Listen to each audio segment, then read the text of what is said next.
নমস্কার। জল ভরা মেঘে ভেজা এক বর্ষার রাতে বিখ্যাত রহস্য রোমাঞ্চক সাহিত্যিক অনিন্দ্য সুন্দর চৌধুরী নিজের স্টাডি রুমে বসে ঘন অন্ধকার ঘরে নিজের পরবর্তী পুজোর উপন্যাসের প্লট ভাবছিলেন। হঠাৎ অনুভব করলেন বুকের বাঁদিকে একটি তীক্ষ্ণ যন্ত্রণা। তিনি অনুভব করলেন তার চেতনা ক্ষীণ হয়ে আসছে। ভালো করে কিছু বোঝে ওঠার আগেই নিবিড় ঘুম নেমে এলো তার চোখে। হঠাৎ কি হলো অনিন্দ্য সুন্দরের, জানতে হলে সঙ্গে থাকুন, দেখুন আমাদের এবারের পুজোর নাটক অনিন্দ্য সুন্দরের অপমৃত্যু।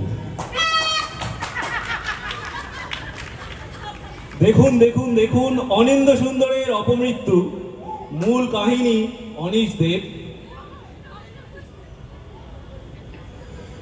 গল্পের পরিমার্জনা, নাট্যরূপ এবং পরিচালনা অভিষেক চ্যাটার্জি। সহকারী পরিচালনা চিরস্মিতা রানা। অভিনয় আছেন অনিন্দ্য সুন্দর, সুকুমল, সূর্যানী, অদিতি, চন্দ্রিমা, চিরস্মিতা, লেখকের সেক্রেটারি কুন্তল, সৌনক, সীতার মা সম্পালী, রূপবিলাস জিৎ, ত্রিনা অর্পিতা এবং হীরা সিং ইন্দ্রনীল। নমস্কার, উপভোগ করুন তার নাটক।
আমি কোথায়?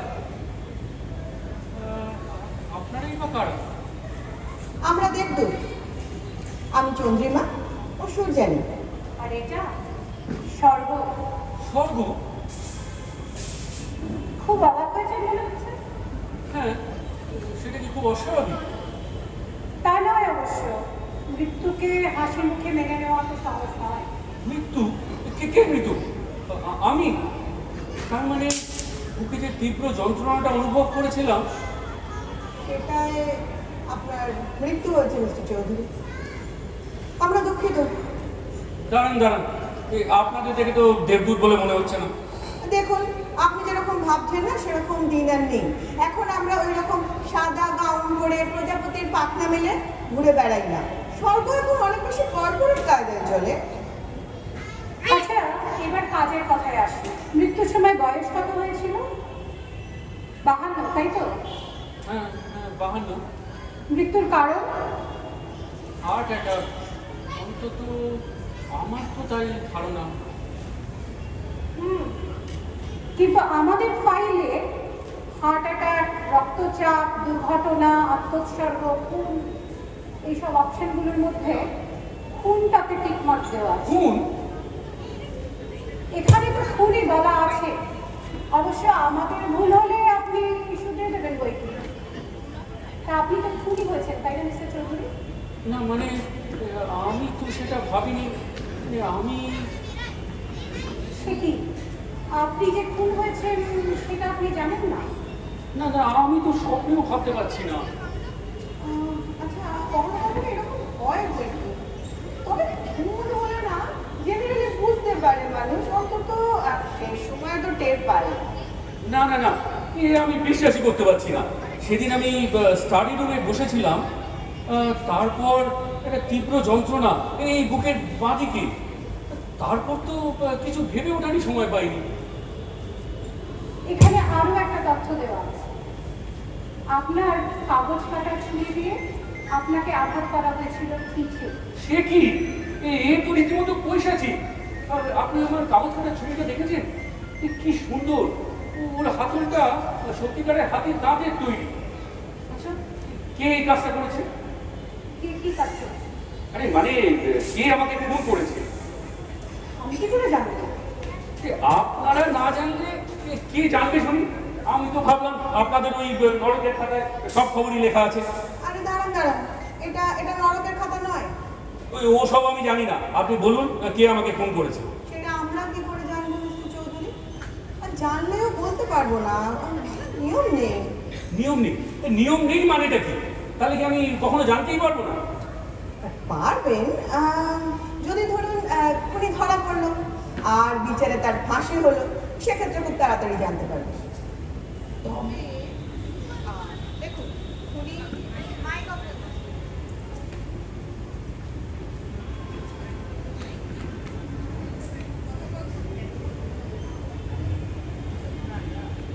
হ্যালো, তবে দেখুন উনি যদি খুব বুদ্ধিমান হয় আর পুলিশের চোখে ধুলো দিতে পারে, তাহলে এখন অনেক বছরের ধাক্কা। এই না না, আমি অতক্ষণ অপেক্ষা করতে পারবো না। আমাকে এক্ষুনি বলুন কে খুনটা করেছে। আমরা দুঃখিত মিস্টার চৌধুরী। মানে এখানে কেউ নেই যিনি সবকিছু জানেন? অবশ্যই আছেন, স্বয়ং দেবরাজেন্দ্র। একমাত্র উনি সব জানেন। আরে তাহলে একটা কাজ করুন না, আপনি প্লিজ ওনাকেই একটু জিজ্ঞেস করুন। অসম্ভব, এইসব ছোটখাটো ব্যাপার নিয়ে আমরা ওনাকে একদম বিরক্ত করতে পারবো না। আর শুনুন, উনি বা আপনার প্রশ্নের উত্তর দেবেন কেন? স্বর্গে নিয়ম সকলের জন্য একই রকম। আপনি বসুন তো মিস্টার চৌধুরী। বুঝতে পারছেন না কে আমাকে খুন করেছে, সেটা না জানতে পেরে আমি কি করে নিশ্চিন্ত বসে বলুন তো? আচ্ছা, এতে অসুবিধাটা কি হচ্ছে তা তো আমি বুঝতে পারছি না। আপনাদের খাতায় দেখুন তো আমার পেশার জায়গায় কি লেখা আছে। আপনি একজন ওই রহস্য গোয়েন্দা থ্রিলার গল্পের লেখক মানে ছিলেন। ঠিক তাই। আরে সুন্দর সান্যাল ছদ্মনামে একটা দুটো নয়, ৭৫টা রহস্য উপন্যাস আছে। আর তার মধ্যে ১২টারও বেশি সিনেমা হয়েছে। আর বিগত ৩০ বছর ধরে আমি শুধু প্রশ্ন করে গেছি কে খুন করেছে, কে খুন করেছে, আর বারবার আমি তার উত্তর দিয়েছি। আর এখন আমি খুন হয়ে গেল, আমি জানতেই পারলাম না কে খুন করেছে। আমি মনে হয় আপনার অসুবিধার কথাটা এখন বুঝতে পারছি। তবে কি জানেন, আপনি যে তথ্যটা জানতে চান সেটার উত্তর যথাসময়ে আমাদের হাতে আসবে। আপনি এখন একটু শান্ত হন, একটু ধৈর্য ধরুন। মিস্টার চৌধুরী, এত হতাশ হবেন না, জায়গাটা ঘুরে ফিরে দেখুন না। শুনুন, এখানে কিন্তু অনেক সুযোগ সুবিধা আছে, অনেক বেনিফিটস আছে। তবে হ্যাঁ, কন্ডিশনস অ্যাপ্লাইগুলো একটু দেখে নেবেন। আরে আপনি তো সবে এসেছেন, এখন আপনার বিচার হবে, আপনার ফাইল তৈরি হবে, ততদিন একটু আমাদের কাজটাকে আরাম করুন। এই দেখুন, আমি এসব কিছু জানতে চাই না, দেখতে চাই না, শুনতে চাই না। আমি শুধু জানতে চাই আমার হত্যাকারীটা কি।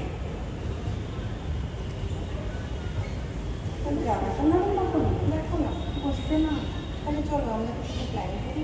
তোমার বলবে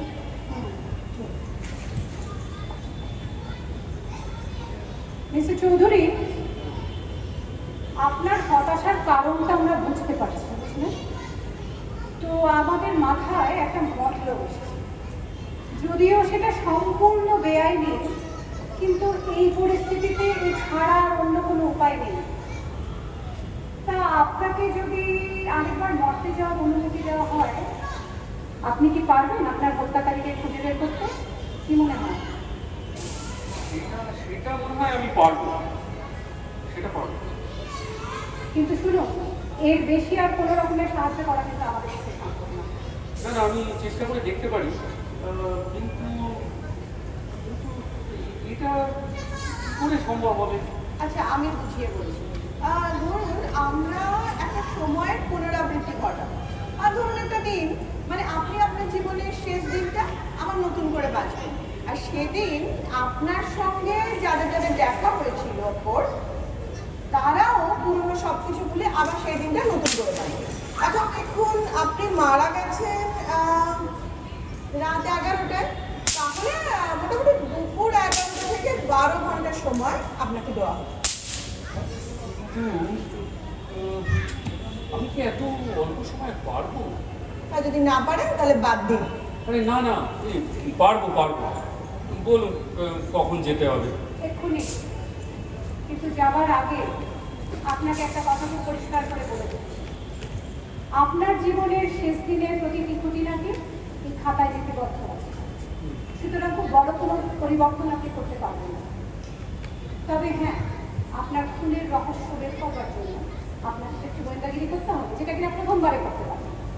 তার জন্য অল্প স্বল্প মোছামুছি খাতায় আমরা করে নেব, কিন্তু কোনো বড় ধরনের কোনো পরিবর্তন করতে গেলে কিন্তু অনর্থ করবে।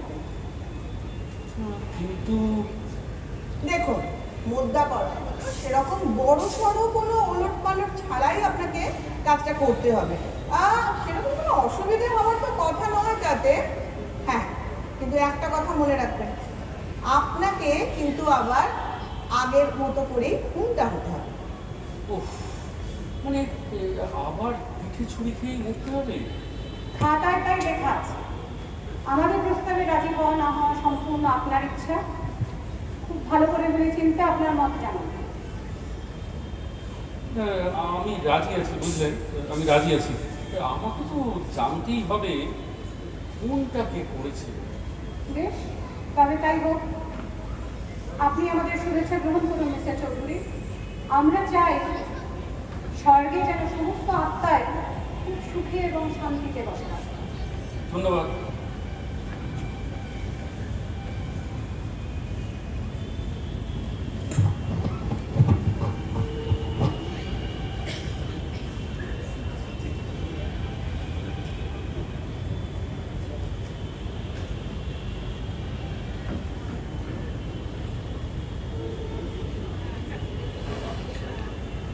আকাশ ভরা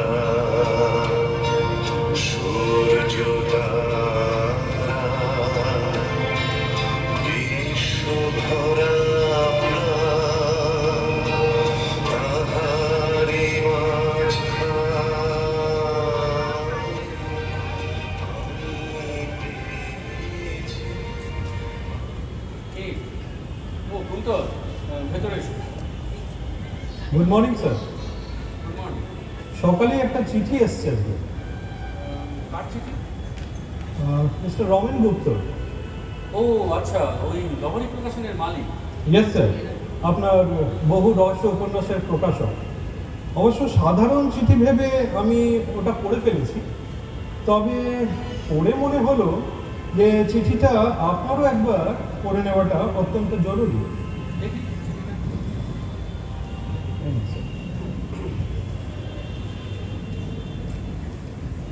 প্রিয় অনিন্দ, আশা করি কুশল আছো। জরুরি প্রয়োজনে তোমাকে এই চিঠি লিখছি। যা বলার খোলাখুলি বলবো। তোমার শেষ উপন্যাসটা খুনের নামে পাপ রীতিমতো দোনমোনা করেই আমি ছেপেছি। হয়তো ভালোই বিক্রি হবে, যদি হয় তা শুধু তোমার নাম আর খ্যাতির জন্য। সত্যি বলতে কি, আমার মনে হয় তোমার ইদানিং লেখা বেশ ঢিলে হয়ে পড়েছে। প্রত্যেকটা বই তার আগের বইয়ের চেয়ে দুর্বল। আচ্ছা, তোমার প্লটের সমুদ্র কি শুকিয়ে এসেছে?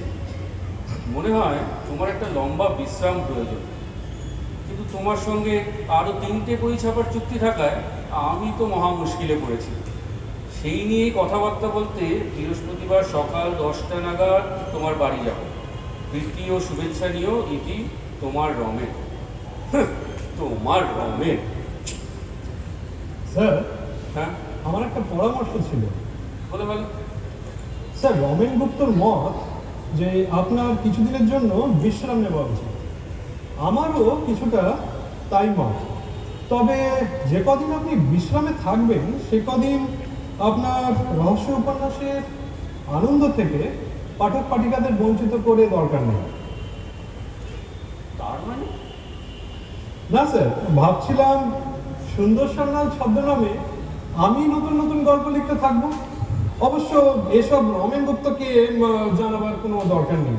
আর আমাদের পাঠক পাঠিকাদেরও এসব জানিয়ে কোনো লাভ নেই। আমাদের পাঠক পাঠিকা?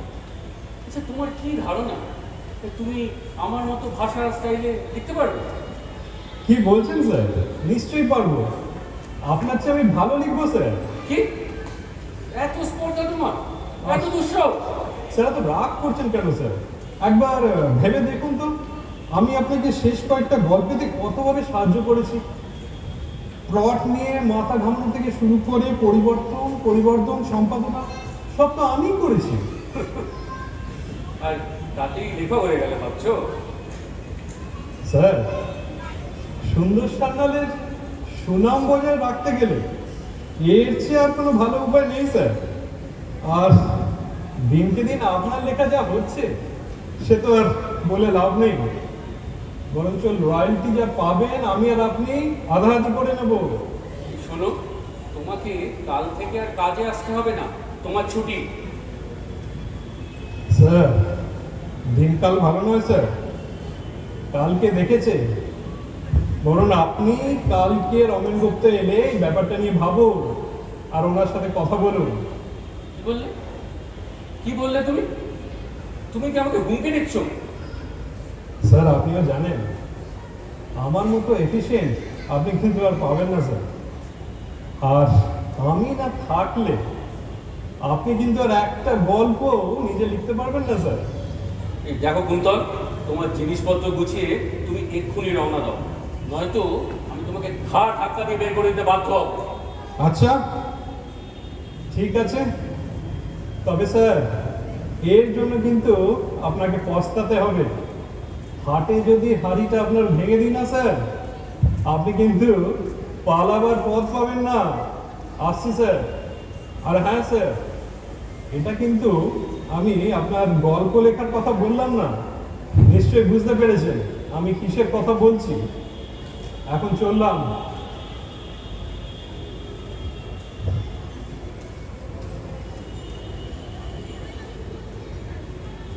কি ব্যাপার, আপনি? এই একটু খোঁজ খবর নিতে এলাম। কি চাই বলুন? আরে দেখতে এলাম আপনি ঠিক মতো করে পৌঁছেছেন, তো কেমন চলছে? আরে আগে একটু সুযোগ তো দিন, আমি তো কিছু পড়ার সময়ই পেলাম না এখনো। আচ্ছা আচ্ছা করুন, কিন্তু জানেন তো বেশি সময় আপনার কাছে নেই, তাড়াতাড়ি চালু হয়ে যান। জানি জানি জানি আচ্ছা, এই আমার খুনের ব্যাপারটা নিয়ে আপনার সাথে একটু আলোচনা করতে পারি? তা পারেন, কিন্তু মনে রাখবেন কোনো ক্লু দিয়ে কিন্তু চর্চা করতে হবে না। না না, সে ঠিক আছে, সে ঠিক আছে। আসলে আপনার সাথে কথা বলে একটু মগজটা ঝালিয়ে নিতেছে। এই দেখুন না, একটু আগেই আমার সেক্রেটারি কুন্তলের সাথে কথা বলছিলাম। এত ভদ্র নম্র বিনয়ী ছেলেটা এতদিন থাকতে আজকের দিনটাই খুঁজে নিল তার এই জঘন্য স্বরূপটা প্রকাশ করার জন্য। এই সুন্দর সান্যালের নাম আর খ্যাতির উপর কুন্তলের লোভ আছে, সাংঘাতিক লোভ। আচ্ছা, এইটা কি একটা খুনের মোটিভ হতে পারে? পারেন। তারপর আর কি? তারপর কি অদ্ভুত, তারপর তো আমার গতকালের ঘটনা কিছুই মনে পড়ছে না। আচ্ছা, আপনি কি আমাকে ঘটনার কিছু তথ্য দিয়ে সাহায্য করতে পারেন? ওই দেখো, আমি দুঃখিত মিস্টার চৌধুরী, আপনাকে আর কোনো রকমের বাড়তি আমরা সাহায্য করতে পারবো না। দেখুন, আপনার জীবনের আয়ু আমরা 12 ঘন্টা বাড়িয়ে দিয়েছি, যার ফলে এখন থেকে সব কিছুই তো আপনার কাছে ভবিষ্যতের আগাম খবর আমার কাছে থাকলেও আমি আপনাকে সেই খবরটা দিয়ে তো সময় নিয়ম মানতে পারি না, তাই না? হ্যাঁ, বুঝলাম। অবশ্য একদিকে দিক দিয়ে দেখলে না, এই ব্যাপারটা ভালোই হয়েছে, বুঝলেন? এই ভবিষ্যতের সব খুঁটিনাটি যদি এই আগে থেকেই জেনে গেলাম, তাহলে তো ওটা জ্যোতিষীর কাজ হয়ে গেল। এই গোয়েন্দা কিন্তু সব কিছু জানতে পারে খুন হয়ে যাওয়ার পরে।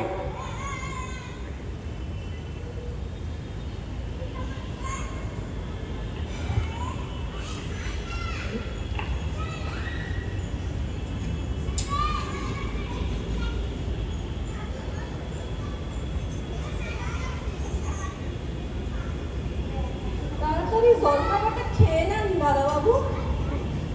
সময় মতো রান্না বান্না শেষ করতে হবে যে বৌদিমণি একজন আগে নিমন্ত্রণ করছেন। কাকে? বুঝছেন, রণবিলাস বাবুরে, রণবিলাস দত্ত। ও আচ্ছা।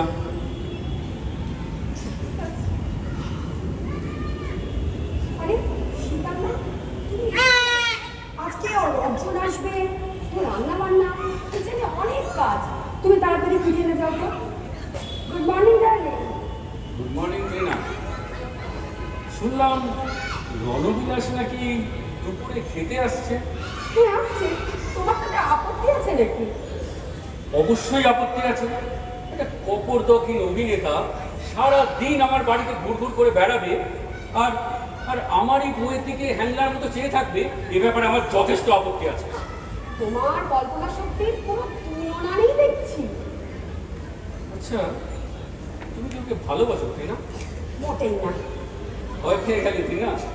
তাহলে তোমাকে একটা কথা বলে রাখি। আমার পরামর্শ যদি শোনো, তাহলে আজ দুপুরে খাওয়া দাওয়ার পরে তোমরা বসে একটু আলোচনা করে নেবে। এই আমি যে তোমাদের ব্যাপারে সব কিছু জানি সেটা ওকে বলো, আর তারপর ঠিক করো কি করবে। কি করবো? দেখো টিনা, তোমার কাছে কিন্তু এখন জাস্ট দুটো রাস্তাই খোলা আছে। এক হলো এই আমাকে ছেড়ে রণবিলাসের সাথে বেরিয়ে যাওয়া। অবশ্য এই কথাটা মনে রেখো যে ওর পকেটে কিন্তু ফুটো পয়সাটাও নেই।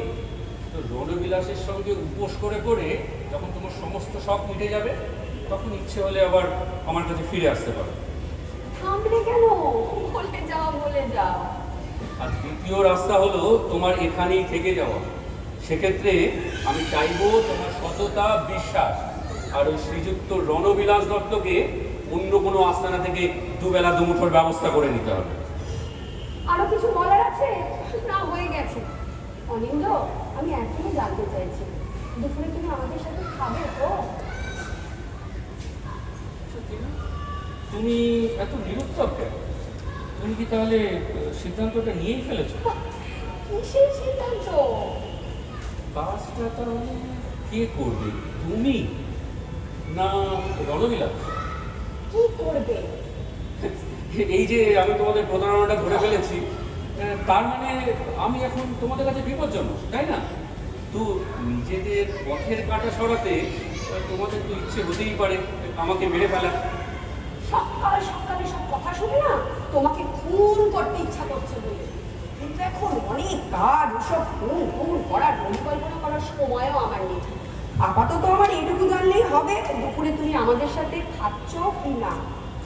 ও, আরেকটা আইডিয়া ছিল, দুপুরে তোমার খাবারের সাথে যদি একটু বিষ মিশিয়ে দিই কেমন হবে? থাক থাক, এত অবেলায় জল খাবার খেলাম, আর দুপুরে কিছু খাবো না, আমার কিছু কাজও আছে। আমি আবার ক্লান্ত পথচারী, এই কাঁটার মুকুট লাগে ভারী, গেছে জীবন। তুমি যাও সীতার মা, আমার এখন আর কিছু লাগবে না। ঠিক আছে। ব্যস্ত আছো সুন্দর কাকা? আয়, বস। তোমার টাকা পয়সার অবস্থা কিরকম? কেন, এবার আবার কত চাই? 10,000 হলে হবে। না না অভি, তোকে আমি আগের বারও বলেছি যে আমি এইভাবে তো ধার দেনা শোধ করতে পারবো না। এই যতদিন না তুই একটা চাকরি বাকরির চেষ্টা করছিস, সুতরাং আমার উত্তর হলো না। আমার অবস্থা খুব খারাপ সুন্দর কাকা। সে তুই বুঝবি, তো কি করবো বলবে তো? তোর ব্যাপার তুই দেখ। আরে তাহলে তো হুট করে কিছু একটা করে ফেলতে হয়। যা হোক করে কিছু একটা করে ফেলতে হয় মানে কি করবি? কিছু না মানে কি আমার সম্পত্তির অর্ধেক পাওয়ার টাকা আছে মনে হচ্ছে, হুট করে একটা কিছু করে ফেলবি, এই মানেটা কি? আচ্ছা, তুই কি আমাকে খুন করতে চাস? ফোন করবো কেন? আরে তুমি আমার আপন কাকা, তোমাকে ফোন করবো? এইসব ট্রেলার লেখার পরে তোমার মাথাটা পুরো বিগড়ে গেছে।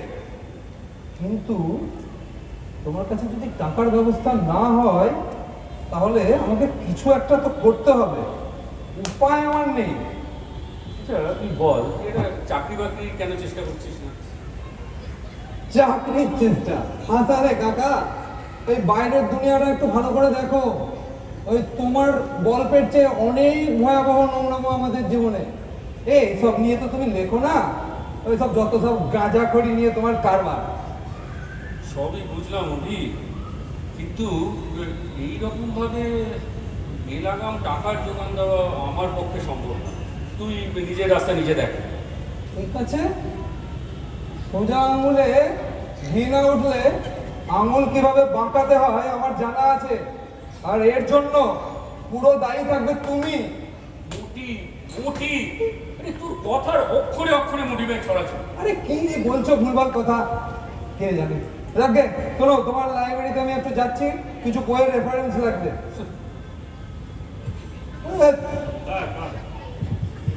বিরাসি, কি ব্যাপার?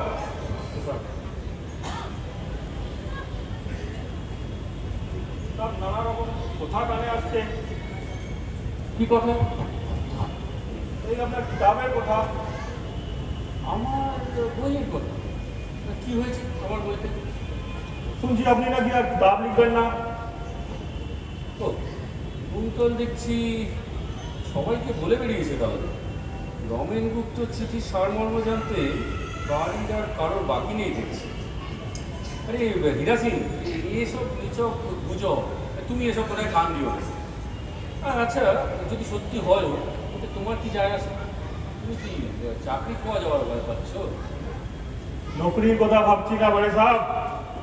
কত বছর তো আপনার এখানে মালিক আম ড্রাইভার হয়ে কাটিয়ে দিলাম, তারপরে দিন বিনা দোষে জেলের কয়েদিও হয়ে গেলাম। কেন সে তো জানেনি। আপনি অবশ্য আমায় বাঁচিয়ে দিলেন, জেল থেকে আবার আপনারই কাছে ফিরে এলাম। আমার কাছ থেকে জেলের কয়েদিদের কাহিনী শুনে সেই নিয়ে আপনি কিতাব লিখলেন, আপনার নাম হলো, পয়সা भी হলো, কিন্তু अभी তো ভয় হচ্ছে। ভয়? তো কিসের ভয়? আমি ভাবছি জেলের যে কয়েদির কাহিনীগুলো আপনাকে শুনিয়েছি তার কথা। আপনি যতদিন কিতাব লিখছিলেন সব ঠিক ছিল, কিন্তু আপনি কিতাব লেখা বন্ধ করে দিলে পুলিশের কাছে গিয়ে বলে দিতে পারেন, তখন তো পুলিশ পিছে তদন্ত শুরু করে দিবে, আর জেলের ওই ভয়ঙ্কর কয়েদির দলের লোকগুলো আমাকে জান সে মেরে দিবে। আমি পুলিশকে এসব কথা কেন বলতে যাবো হিরাসি? আর ওই সব কয়েদিগুলো আগে আরো কি কি অপরাধ করেছে তা জেনে আমার কি? আর তাছাড়া তাছাড়া আমার কাছে তো কোনো প্রমাণও নেই। পুলিশ ওসব কথা শুনবে না। আপনি একবার মুখ খুললে ওরা ঠিক আমাকে পকড়াও করবে আরো খবর বের করার জন্য। আরে আমি তো বলছি আমি পুলিশকে কিছু বলবো না। তোমার কি আমার কথা বিশ্বাস হচ্ছে না? হনুমানজি জানেন, তবে বড়ে বাবু আপনি যদি মুখ খোলেন আমারও কিন্তু অনেক কিছু বলার আছে। আশা করি ওই ব্যাপারটা নিয়ে ভুলে যাননি। পুলিশের মনে কিন্তু এখনো সন্দেহ আছে। দাঁড়াও দাঁড়াও, তুমি কি আমাকে ভয় দেখাচ্ছ হিরাসি? ব্ল্যাকমেল? আমি কিছুই করছি না, শুধু সাবধান করে দিচ্ছি। আমার কিছু হলে আপনিও বাঁচবেন না। নমস্তে।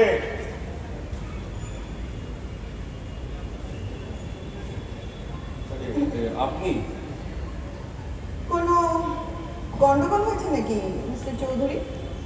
মনে হচ্ছে ভয় পেয়েছেন। না না, ভয় পাইনি। আসলে ভীষণ হতাশ হয়ে পড়েছি। কেন, কি হলো? যা দেখে মনে হচ্ছে বাড়ির কাজের লোক সীতার মা ছাড়া আজ প্রত্যেকেই মনে মনে আমার মৃত্যু চাইছে। আমি মারা গেলে ওরা হাফ ছেড়ে বাঁচে। সকলেরই কিছু না কিছু মোটিভ আছে, বুঝলে? সকলেই সাসপেক্ট। তাহলে এতে তো কোনো অসুবিধা হওয়ার আপনার কথা নয় মিস্টার চৌধুরী। নয়? কি বলছেন? দেখুন, আপনি যদি জেনেই যান যে এই পৃথিবীতে আপনাকে কেউ পছন্দ করে না বা ভালোবাসে না, সেক্ষেত্রে এরপর পৃথিবী ছেড়ে স্বর্গে যাওয়ার সময় আপনার কোনো দুঃখ হবে না। সেটা অবশ্য আপনি ঠিকই বলেছেন। আর কোনো অসুবিধা হচ্ছে না তো মিস্টার চৌধুরী? আরেকটা অসুবিধা হচ্ছে, বুঝলেন? এখনো পর্যন্ত কোনো সূত্রই জোগাড় করে পারলাম না। আচ্ছা, কোন? সেখানেই হয়েছে বিপদ। এই দেখুন না, আমার বইতে কিংবা ধরুন বাস্তবে এই খুনের সব সূত্র কিন্তু পাওয়া যায় খুন হওয়ার পরে, আগে না। খুনের পরেই খুনি সব সূত্র ফেলে রেখে যায়। এখন এখন আমি কি করি বলুন তো? সেটা আমি কি করে জানবো বলুন? এসব তো আপনার রওনা হবার আগে ভাবা উচিত ছিল। ঠিকই বলেছেন, আমার একটু তলিয়ে ভাবা উচিত ছিল। যাকে এখন আপনার বসে বসে রাত 11টা পর্যন্ত অপেক্ষা করা ছাড়া আর কোনো উপায় নেই। তো তখন দেখা হবে, সন্ধ্যা তো হয়ে গেল। এখন চললাম।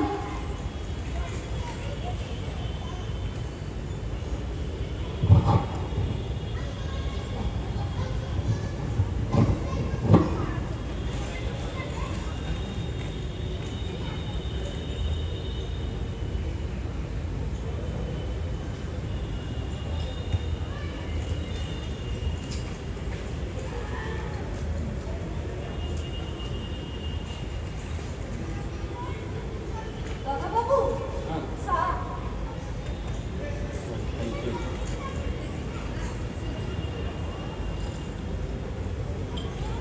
আচ্ছা সীতার মা,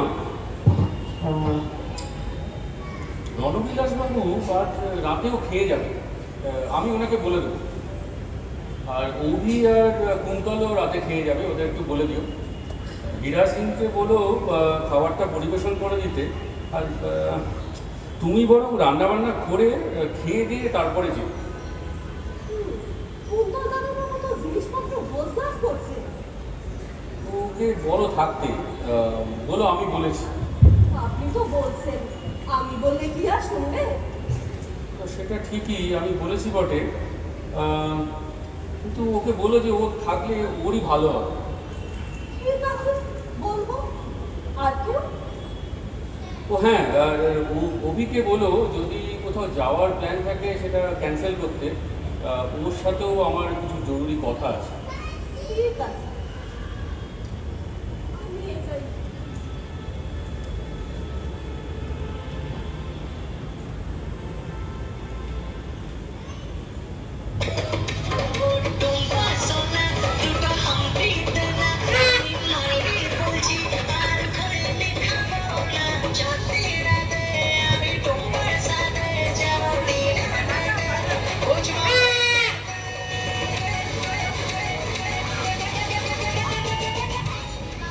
গুড ইভিনিং অনিন্দ্যবাবু। দুপুরে এলাম কিন্তু আপনার সঙ্গে দেখাই হলো না। বিরক্ত করছি না তো? না না, আমার বাড়িটাকে তো নিজের বাড়ি প্রায় বানিয়েই ফেলেছেন। আপনি আমাদের পছন্দ করেন না? নিজে বলেন রণবিলাসবাবু, নিজের বউয়ের একমাত্র প্রেমিককে কি আর অপছন্দ করা যায়? আপনি খুবই রসিক ও কল্পনা প্রবণ মানুষ অনিন্দ্যবাবু। We are just friends. এই ঠিক এই কথাটাকেই আমি সবচেয়ে বেশি ভয় পাই। কেন? দেখুন রণবিলাসবাবু, যে কোনো ত্রিকোণ প্রেমের গল্পে এই কথাটা যে বলে সেই কিন্তু শেষ অবধি খুনি হয়। আচ্ছা, আপনি কি আমাকে খুন করতে চান? হালুয়া এলাম গুড ইভিনিং বলতে, হয়ে গেলাম খুনি। যাক, ওসব বাজে কথা থাক। আজকে দুপুরে আপনার সাথে খেতে বসতে পারিনি বলে আমি আন্তরিকভাবে ক্ষমা চাইছি রণবিলাসবাবু। তবে রাতে কিন্তু আপনাকে না খাইয়ে ছাড়ছি না। খুনি থেকে ডিরেক্ট ডিনার, এ তো আমার পরম সৌভাগ্য। বেশ, তাহলে ওই কথাই রইল। এই এখন 7টা বাজে, আমি একটু হাঁটতে বেরোবো। 9টার সময় আমরা ডিনারে বসছি, ঠিক আছে? তাহলে দেখা হবে ওই সময়। চলুন।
সীতার মা, টেবিলটা একটু পরিষ্কার করে দিয়ে যাও।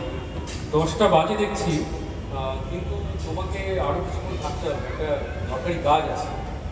অনেকটা রাত হয়ে গেল যে দাদাবাবু, আমার তো আরো আগেই চলে যাওয়ার কথা। সেটা ঠিক, একটু দেরি হয়ে গেল ঠিকই। তুমি চিন্তা করো না, আমি হীরা সিংকে বলে দিচ্ছি, ও তোমাকে গাড়ি করে বাড়ি ছেড়ে দিয়ে আসবে। আর তাছাড়া তুমি তো একলা মানুষ, তোমার জন্য তো আর কেউ পথ চেয়ে বসে নেই। দাদাবাবু, সরি সরি সরি দেখো দেখো, আমি ঠিক ওরকমভাবে বলতে চাইনি, তুমি কিছু মনে করো না প্লিজ। না না, ঠিক আছে, সবই আমার কপাল।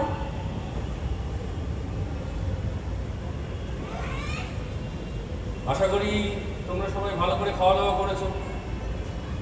এখন একটু সবাই মিলে বসে গল্প গুজব করলে মন্দ হয় না। বিদায় নেওয়ার আগে গল্প গুজব করা অনেকটা ফেয়ারওয়েল পার্টির মতো। ফেয়ারওয়েল পার্টি মানে কি? কি যাটা বলছো? আচ্ছা, তোমরা আজকের দিনটায় একটা অদ্ভুত জিনিস খেয়াল করেছো? দিনটা কিন্তু আর কয়েক ঘন্টার মধ্যে শেষ হয়ে যাবে। কি বলছো ডার্লিং? আমি তো কোনো মানেই খুঁজে পাচ্ছি না। আরে বসো দিনা, বসো, অত উত্তেজিত হয়েও না। ডিসঅ্যাপয়েন্টেড। ভেবেছিলাম অন্য কেউ না পারলেও তুমি ব্যাপারটা ঠিক লক্ষ্য করবে। মেয়েটার একটা সিক্স সেন্স আছে বলে তো কথা। কি লক্ষ্য করবো অনিন্দ? আচ্ছা, তুমি সত্যিই খেয়াল করোনি যে আজকে সকাল থেকে তুমি যা যা করছো বলছো সব খুবই চেনা? এই হুবহু একই জিনিস তুমি আগেও করেছো, বলেছো একই কথা। তোমার কথার কোনো মানে খুঁজে আমি পাচ্ছি না অনিন্দ। আচ্ছা, তোমরা কি তাহলে কেউই জানো না যে আমি গতকাল খুন হয়েছি? কি যাটা বলছো তুমি? আরে সুন্দর কাকা, তোমার মাথা পুরো খারাপ হয়ে গেছে, তুমি ডাক্তার দেখাও। রমেন গুপ্ত বলেছে যে ওনার বিশ্রামের দরকার। এখন তো দেখছি উনি ঠিকই বলেছেন। এই নেহাত পাগলের আড্ডা খাবে, আমি চললাম। এই বসে সবাই।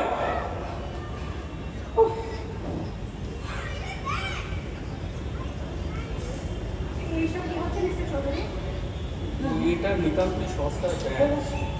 আরে দেখেননি, যে কোনো গোয়েন্দা রহস্য গল্পে শেষ পরিচ্ছদে ডিটেকটিভ সব সাসপেক্টকে একই ঘরে জড়ো করে আর তারপর তার তদন্তের কাহিনী শোনায়। আর এই সময় উনি হয় নিজের দোষ স্বীকার করে নেয় অথবা বেহিসাবি কিছু একটা করে ধরা পড়ে যায়। আপনাকে অল্প সব বোঝাবুঝি করতে হবে, আর কিছু না। ঠিক আছে, এখনকার মতো আপনার কথায় বিশ্বাস করছি, কিন্তু মনে রাখবেন হাতে সময় মতে 30 মিনিট। এই, তুমি নিজের সাথে নিজে কথা বলছো? পাগল টাগল হয়ে গেছো নাকি? আরে না না, একজন দেবদূত এসেছিলেন। কি দেবদূত? হ্যাঁ, দেবদূত। আরে তোমরা এখনো বিশ্বাস করছো না যে আমি গতকাল মারা গেছি? বিশ্বাস করা সম্ভব? আপনি গতকাল মারা গেছে, দেবদূত আসছে, আমরা কেউ দেখতে পাচ্ছি না। এটা আবার নতুন থ্রিলারের এই মোচা প্লট নাকি? না অভি না, এটা নির্জলা সত্যি কথা। আচ্ছা, আর যদি সত্যি নাও হয়, আমার কথাটা বিশ্বাস করাই তোদের কাছে এখন সেফ, তাই না? অস্ত্রটা যখন আমার হাতে। ঠান্ডা হও অনিন্দ, ঠান্ডা হও। আচ্ছা আচ্ছা, ধরে নিলাম তুমি যা বলছো যতই অ্যাবসার্ড হচ্ছে সব সত্যি, তাহলে তুমি ফিরে এলে কি করে? আরে এই ব্যাপারে কেন ফিরে এলাম? ফিরে এলাম আমার মৃত্যুর কারণ জানতে। আর কিভাবে এলাম সে কথা থাক, ও তোমরা বিশ্বাসও করবে না। হোয়াট ননসেন্স, বন্ধ পাগল পুরো। হোয়াটএভার ইউ সে।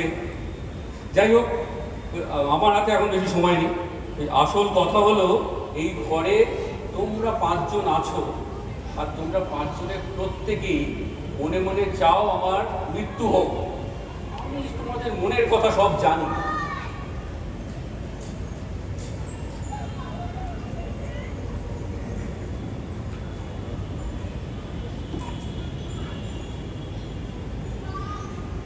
আমি অভিক, আমি ওনার প্রিয় ভাইপো। দেনায় আমি এক গলা ডুবে আছি। ওনার উইলের উত্তরাধিকার সূত্রে যদি কিছু টাকা পাই, তাহলে আমার ঝামেলার একটু মুক্তি হয়।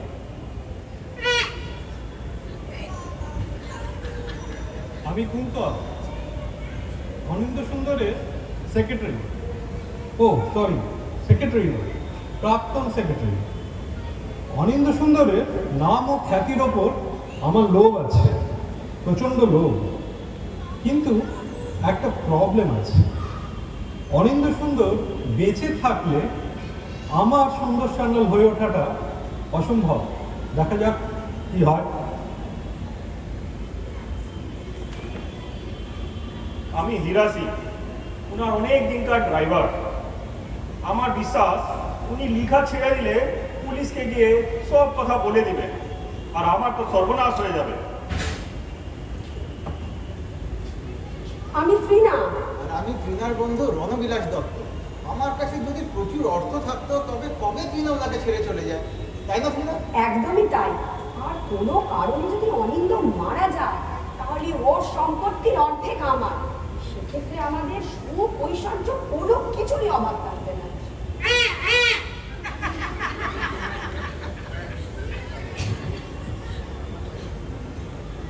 তোমার মন মেজাজ দেখছি ভালো নেই সুন্দর কাকা, কি হয়েছে তোমার?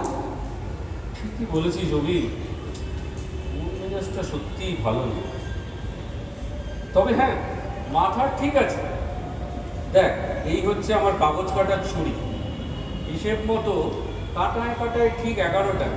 উনি মানে তোদের 5 জনেরই একজন এই কাগজ কাটার ছুরিটা আমার পিঠে বসিয়ে দেবে, আমাকে খুন করবে। আচ্ছা স্যার, ধরে নিলাম আপনি যা বলছেন সব সত্যি, কিন্তু আপনি কি বসে বসে দেখবেন খুনি আপনাকে খুন করতে আসছে? না না, কখনো না, কখনো না। আমি যখন জেনেই গেছি আমি খুন হব, তাহলে কি আমি একটু বেশি সতর্ক হব না? তাহলে তো প্রথমবারের মতো ঠিক রাত্রি 11টায় তোমার খুন হওয়ার কোনো প্রশ্নই থাকছে না। এক্স্যাক্টলি তৃণা, তুমি রহস্যের মূল অর্থটা ঠিক ধরতে পেরেছ। না, খুনটা এবার আগের মতো নিয়ম মেনে হতে পারে না। খুনিকে পদ্ধতির কিছুটা এদিক ওদিক তো করতেই হবে। আরে কাকা, তোমার কাছে তো আর মাত্র 15 মিনিট সময় আছে। বড়ে সাহেব, আপনি কি ভাবছেন খুন করার আগে উনি এসে সব কিছু কবুল করবে? তা হয়তো করতেও পারে, কিন্তু সে ভরসায় আমি বসে নেই। তাহলে আপনি ভাবছেন উনি যে আপনাকে আক্রমণ করতে আসবে তখনই আপনি তৃণাকে চিনতে পারবেন? এটাই কি আপনার প্ল্যান? রণবিলাস বাবু, অত সাহস আমার নেই যে আমি শান্তভাবে টেবিলে বসে দেখবো উনি এসে আমার পিঠে ছুরি মারছে। তাহলে তো এবার খুন করার কোনো পথই খোলা নেই। আসলে খুনটার মোটেই হবে না। দেখুন, এই রাত 11টার পরে দেবদূতের কাছে আমার আর কোনো বাধ্যবাধকতা নেই। খুনি যদি এই নির্ধারিত সময়ের মধ্যে খুনটা না করতে পারে তাহলে তাহলে আমি বেঁচেই থাকব। কিন্তু আমি এখন তোমাদের আসল পরিচয়টা জানতে পেরেছি, তো 11টার পরে আর এক মুহূর্ত আমি এই বাড়িতে থাকবো না। তারপরে আমি দেখব তোমাদের সাথে কিভাবে প্রতিশোধ নেওয়া যায়। তোমরা আমার টাকা, সুনাম, নিরাপত্তা, বিশ্বাস সব কিছু কেড়ে নেওয়ার মতলব করেছো। তোমাদের আমি ছাড়বো না। বড়ে সাহেব, ছুরি দেখিয়ে আমাদেরকে সব বসিয়ে রেখেছেন। আপনি কি শেষকালে দেবতার সঙ্গে বেইমানি করবেন? আমি কারোর সাথে কোনো বেইমানি করবো না হিরাসি, আর এরকম ভাবে তোমাদের বসিয়ে রাখারও আমার কোনো মতলব নেই। দেখো, আমার পরিকল্পনা খুব সহজ সরল, এতে এই পিস্তল, ছুরি এসবের কোনো ব্যাপার নেই। তাহলে সে পরিকল্পনাটা কি আমরা জানতে পারি? নিশ্চয়ই অভি, নিশ্চয়ই। এই যে আমি নিয়ম মতো নির্ধারিত সময়ে এখানে বসে আছি, আর যারা যারা আমাকে খুন করতে পারে তাদের সকলকেও এই ঘরে জড়ো করেছে। এর থেকে ভালো কিছু আর কি হতে পারে? কিন্তু এর মধ্যে নিশ্চয়ই কোনো চালাকি আছে। অবশ্যই আছে অভি। তোদের 5 জনের একজন হচ্ছে খুনি। এখন খুনি মহোদয়, আপনার কাছে দুটো রাস্তাই খোলা আছে। এক হলো নির্ধারিত সময়ে 11টার সময় আমাকে খুন করা, অবশ্য এই উজ্জ্বল আলোয় আমি ছাড়া আরো 4জন সাক্ষীর সামনে। অবশ্য আপনার কাছে একটা দ্বিতীয় রাস্তাও আছে। আপনি চাইলে আমার খুন করার সুযোগটা ছেড়ে দিতে পারেন, কিন্তু সেক্ষেত্রে আমার বেঁচে থাকার জন্য দায়ী হবেন কিন্তু আপনি। আর দেবদূতের সাথেও আমি কোনো বিশ্বাসঘাতকতা করছি না। 11টা বেজে 1 মিনিটে আমি বাড়ি ছেড়ে, তোমাদের জীবন ছেড়ে চিরদিনের মতো চলে যাব। দেবদূত ম্যাডাম, কি ব্যাপার? মিস্টার চৌধুরী, আপনি কিন্তু আমাদের ঠকানোর চেষ্টা করছেন। একদমই না। দেখুন, খুনিকে ধরার এটাই হচ্ছে একমাত্র পথ। এই খুনের আগে তো আমি আর কোনো সূত্র খুঁজে পেলাম না, খুনের পরে তো আমি নিজেই বেঁচে থাকছি। এখন দেখুন, খুনি যদি তার সিদ্ধান্ত বদল করে তাহলে আপনারা আমাকে দোষ দিতে পারেন। মিস্টার চৌধুরী, আপনি নিজেকে খুব চালাক মনে করেন, তাই না? সেটা কি খুব ভুল? কিন্তু অতটা চালাকও আপনি নন। আপনি যেটা ভুলে যাচ্ছেন, রাত 11টায় আপনার মতো খুনিকেও একটা বিশেষ কাজ করতে হবে। তাকেও আপনার মতোই সময় দেওয়া আছে। তারও তো একটা পাল্টা মতলব থাকতে পারে, তাই না? হ্যাঁ, তার মানে Best of luck, Mr. Chowdhury. কটা বাজে? 11টা বলতে 3। মিস্টার চৌধুরী একটা কথা ঠিকই বলেছেন, অন্যদের চোখের সামনে যদি খুনি খুন করে তাহলে তারা সাক্ষী দিতে পারবে, কিন্তু যদি সকলের চোখ এড়িয়ে খুনটা করে যায় তাহলে তখন সঠিকভাবে কেউই বলতে পারবে না খুনটা কে করেছে। যা করতে হবে তা হলো কোনো প্রত্যক্ষ সাক্ষী না রেখে ঠিক রাত 11টায় আপনাকে খুন করা। 11টা বাজতে 1। সেটা কি করে সম্ভব? এই এক ঘর লোকের সামনে কোনো প্রত্যক্ষ সাক্ষী না রেখে খুনি কি করে খুনটা আমাকে করবে? সে তো খুবই সহজ। শ্রীযুক্ত সুন্দর সান্যাল রহস্য গোয়েন্দা গল্পের প্রখ্যাত লেখক। এইটা কি করে আপনার চোখ এড়িয়ে গেল বলুন তো? আমাকে যা করতে হবে তা হলো এই বাড়ির মেইন সুইচটা টুক করে অফ করে দেওয়া।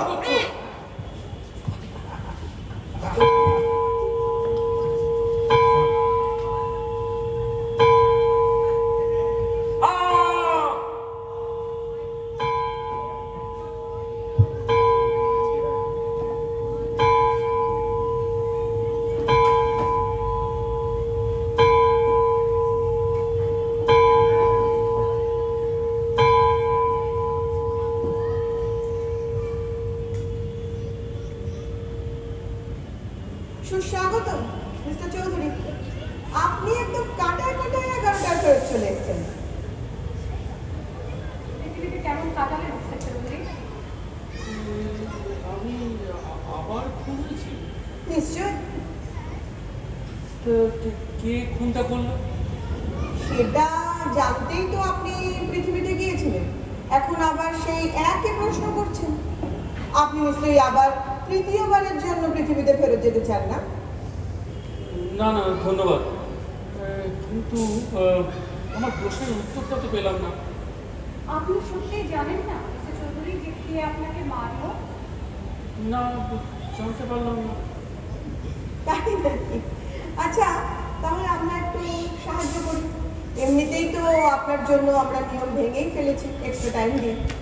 হ্যাঁ, প্লিজ বলুন একটু।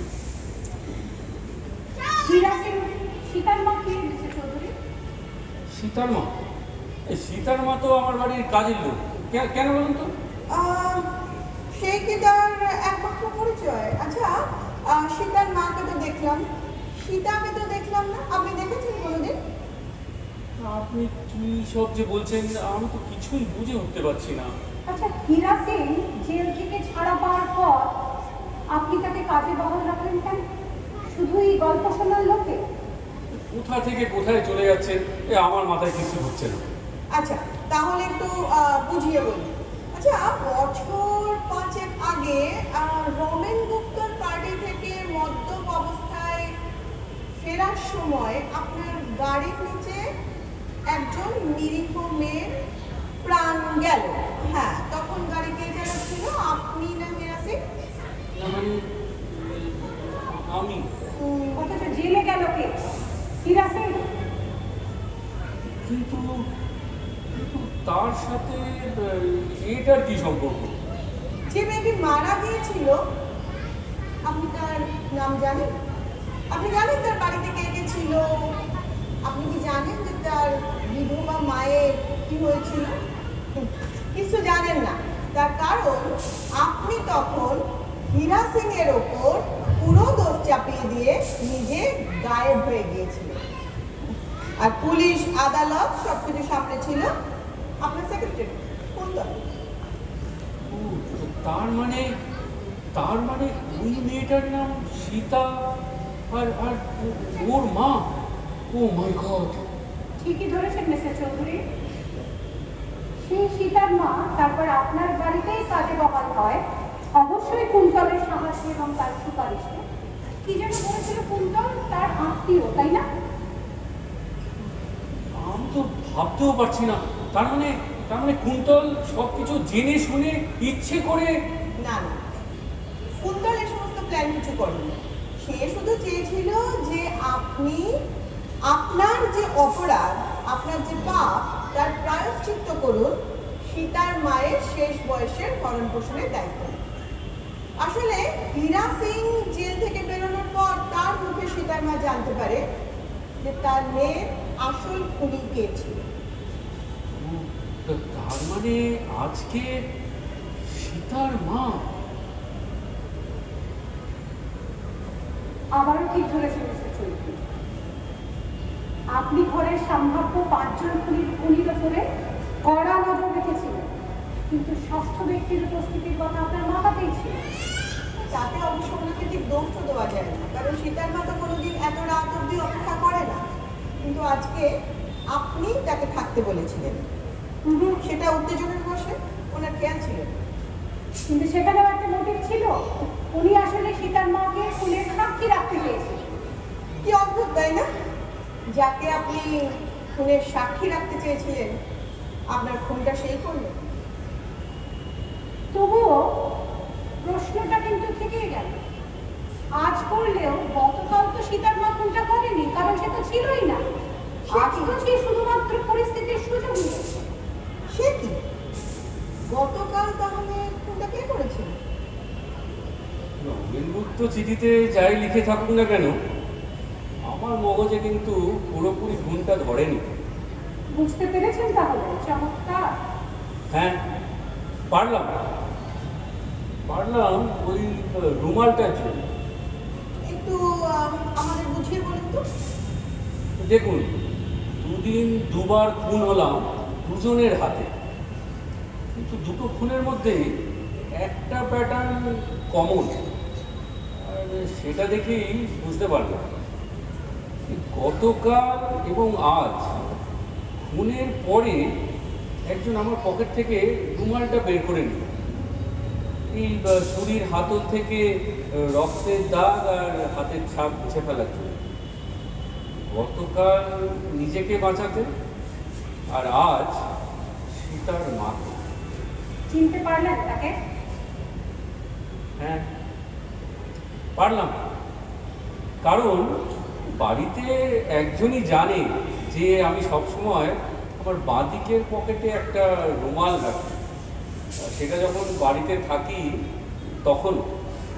তাই খুনের পরে সে আর কোথাও কাপড় খুঁজতে না গিয়ে সোজা আমার পকেট থেকে রুমালটা বের করে নিয়েছে। আর কেউ নয়, আমার স্ত্রী ত্রিনা। আমরা দুঃখিত মিস্টার চৌধুরী। ভাবতেও শিউরে উঠছি, যাদের সাথে জীবনের এতগুলো বছর কাটালাম তারা প্রত্যেকেই কোনো না কোনো কারণে আমার মৃত্যুর অপেক্ষায় দিন গুনছিল। ভেবেছিলাম আমি একজন সফল রহস্য রোমাঞ্চ গল্পের লেখক, মানুষের মনের সব গোপন খবরই আমি জানি। অথচ এখন দেখছি নিজের মানুষদেরই মনের কোনো হদিশও আমার কাছে ছিল না।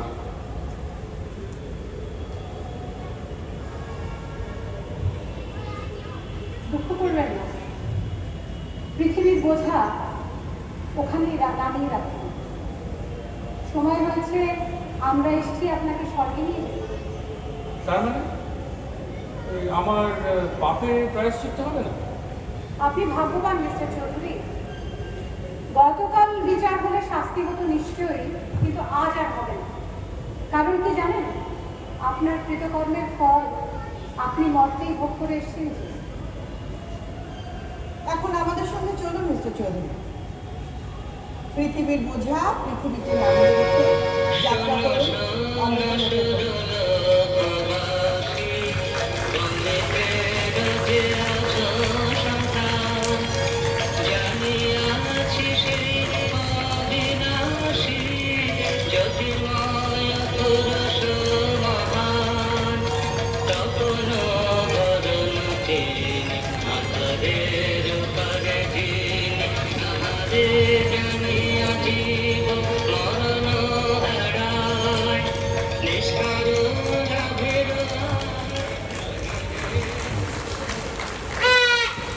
আমরা উপভোগ করলাম একটা দারুণ suspense thriller, first time in eastern high. নিজেরা নিজেদের ইন্ট্রোডিউস করা আরেকবার। অনিন্দ সুন্দর তোমার থেকে, সুকমল রানা, অদিতি ভট্টাচার্য, বিশ্বজিৎ মজুমদার, সৌরভ মুখার্জি, জিৎ ভট্টাচার্য, চিরস্মিতা, অর্পিতা ঘোষ, ইন্দ্রনীল। আসছে বছর আবার হবে। Thank you so much. আজকের জন্য অনুষ্ঠান এখানেই শেষ হলো, আবার দেখা হবে আপনাদের সাথে কালকে।